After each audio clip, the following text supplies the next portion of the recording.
सुबह सुबह बकरियों की आवाज के कारण मेरी नींद खुल गई। तो देखा, दो बकरी के बच्चे अपनी माँ के पास जाने के लिए आवाज दे रहे थे। उनकी माँ भी उनको बुलाने के लिए आवाज दे रही थी। सफेद रंग के बच्चे थे और उनके ऊपर कहीं काले काले दाग थे। बड़े सुंदर लग रहे थे। वे अभी बिल्कुल छोटे से थे, फिर भी तेज थे। हाथ में पकड़ना चाहा तो आ ही नहीं रहे थे। बाद में बड़ी मुश्किल से एक बच्चा पकड़ में आया। साधारणतः बकरी से इन बकरियों का आकार बहुत ही छोटा था, ठिंगनी सी थी। बच्चे भी छोटे छोटे थे और उनकी माँ भी छोटी सी थी। बाद में एक एक करके दोनों बच्चों को माँ के पास पहुंचाया। माँ भी बहुत खुश हो गई, बच्चे भी आनंदित हो गए और दोनों बच्चे माँ का दूध पीने लग गए। वे इतने जोर जोर से दूध पी रहे थे कि बेचारी माँ हिल रही थी। वह देखकर मेरे चेहरे पे मुस्कान आ गई। वे एक जगह पे खड़ी भी नहीं हो पा रही थी। बाद में हाथ मुंह धोने के लिए मैं कुआं ढूंढते हुए ऊपर आया और देखा तो झोपड़ी के पास में ही सामने के आंगन में ही कुआं दिखाई दिया। कुआं भी बहुत छोटा सा था, जिस तरह का एक बड़े ड्रम का आकार होता है ना, बस वैसा ही। 10-12 फीट पर ही पानी लग गया। रस्सी और बाल्टी की मदद से रात में ही मैंने कुएं से पानी निकालकर बाहर रखा था। वह मैंने बाद में देखा। और बाल्टी भी मिट्टी की थी, जैसे बगीचे में गमले होते हैं ना, बस वैसे ही। लेकिन उसमें रखे हुए पानी के कारण उस बाल्टी के पास के किनारे रात भर में लाल पीले हो गए थे। यानी यहाँ के पानी में भारीपन था।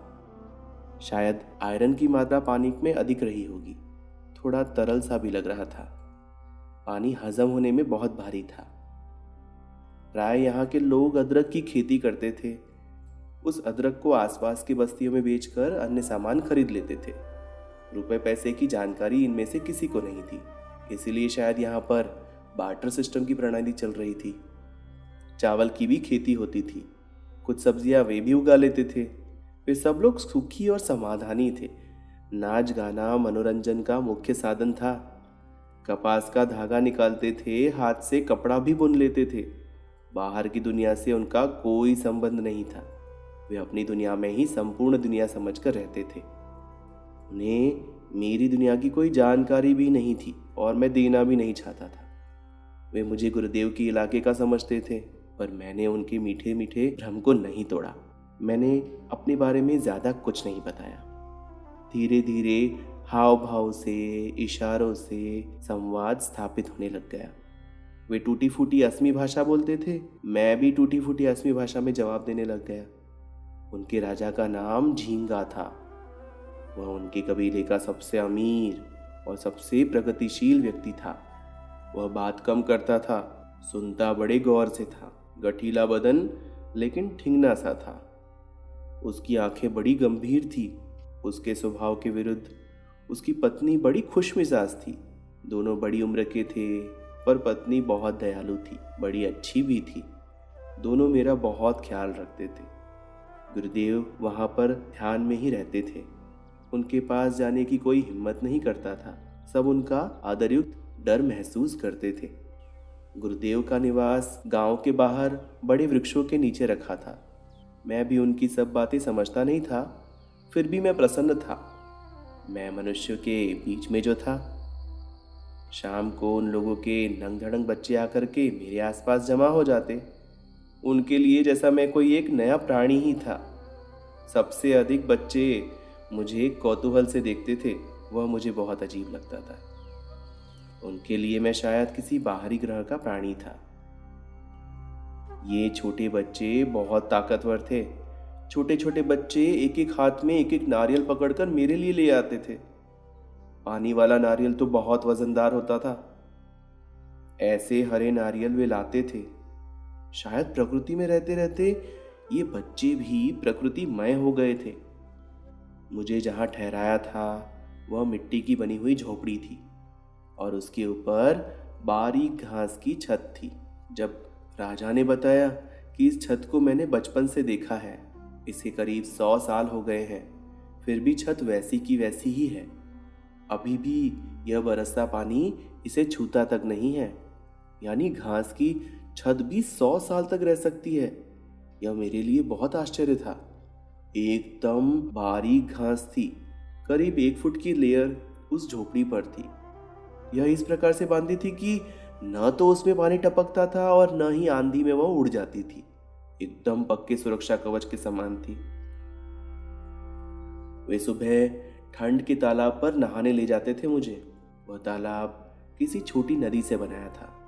बाहर बहुत ठंडी थी, लेकिन वो लोग कहते थे कि यहाँ पानी गर्म है।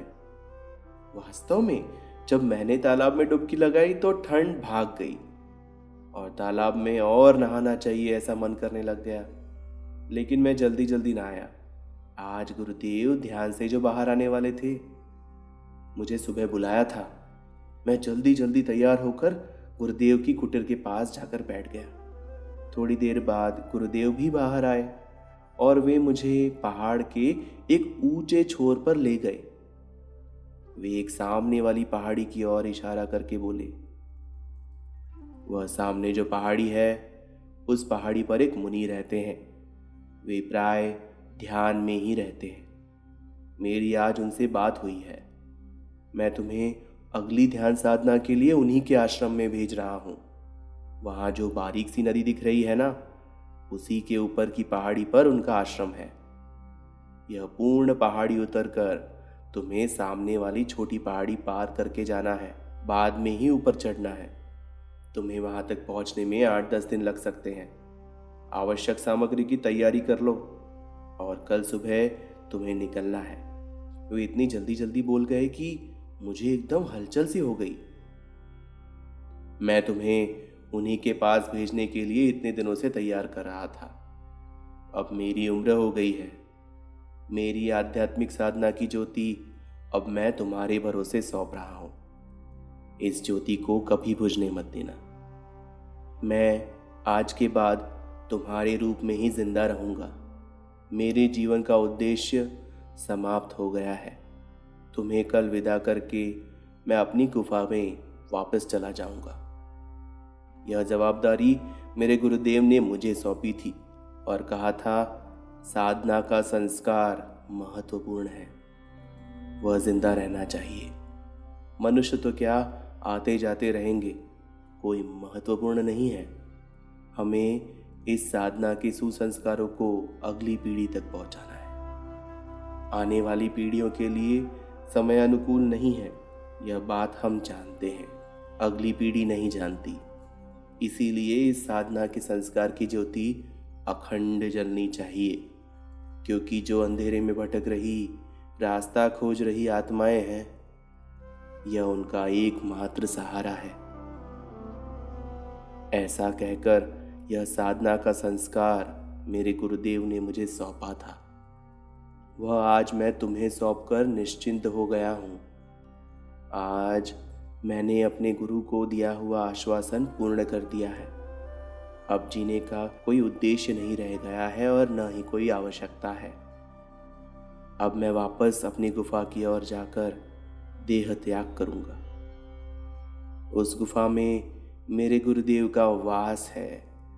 उनकी गोदी में जाकर उन्हें कहूंगा, गुरुदेव, मैंने आपकी आज्ञा का पालन किया है और ध्यान साधना के संस्कार की ज्योति को आगे की मानव जाति के लिए, भविष्य के लिए सुयोग्य हाथों में सौंप दिया है।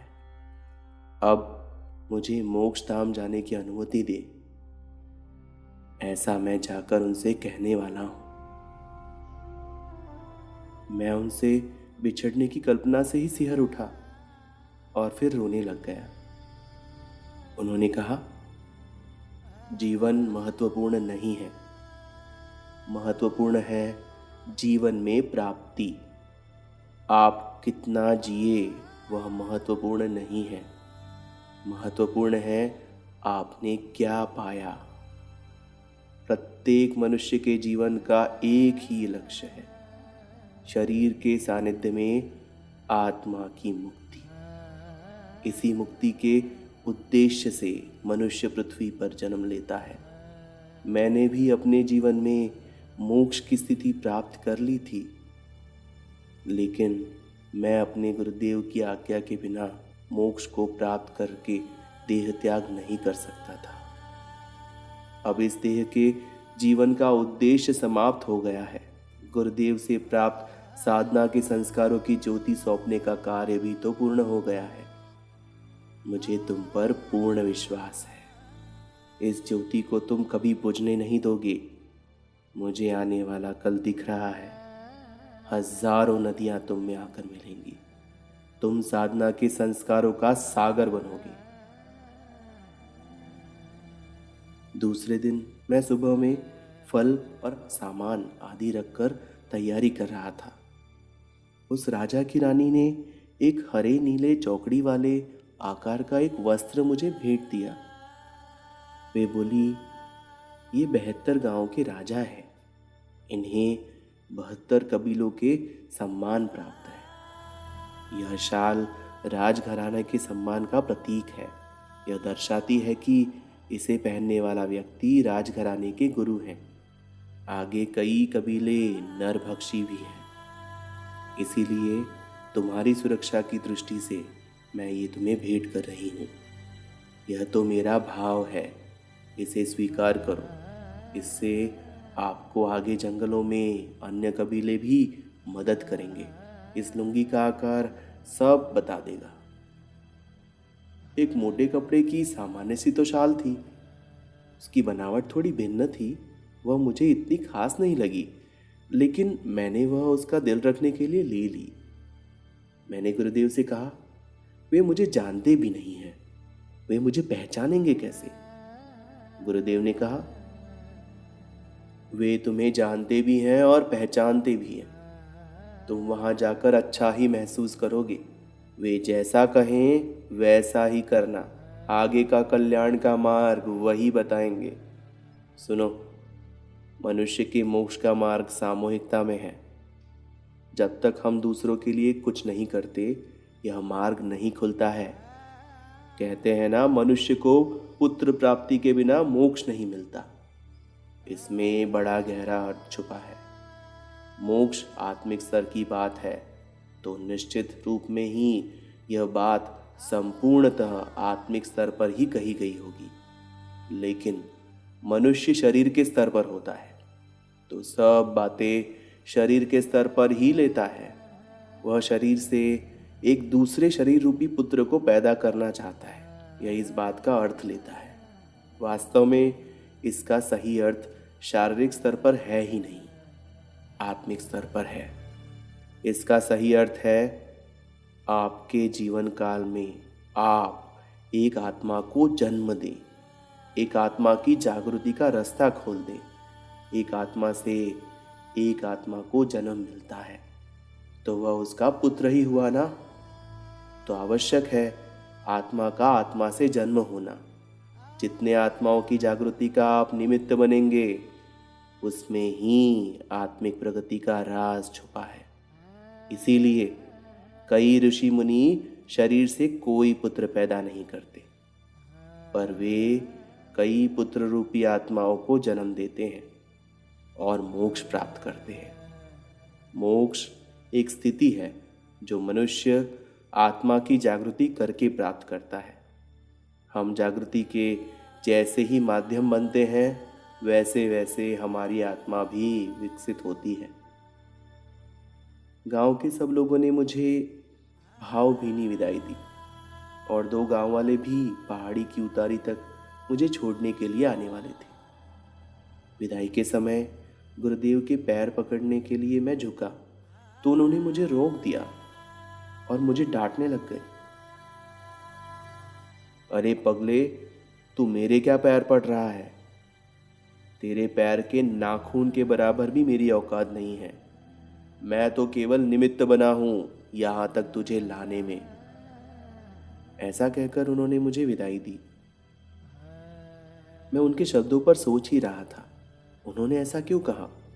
वे तो 95 साल के वृद्ध थे, इतने पहुंचे हुए महापुरुष थे, इतने अंतर्ज्ञानी भी थे।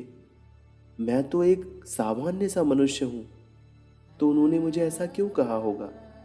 यही प्रश्न मेरे मन में बार बार उठ रहा था। मैं कौन हूँ, क्योंकि वे अगर सत्य कह रहे हैं तो मैं कौन हूँ जानना आवश्यक प्रतीत हो रहा था।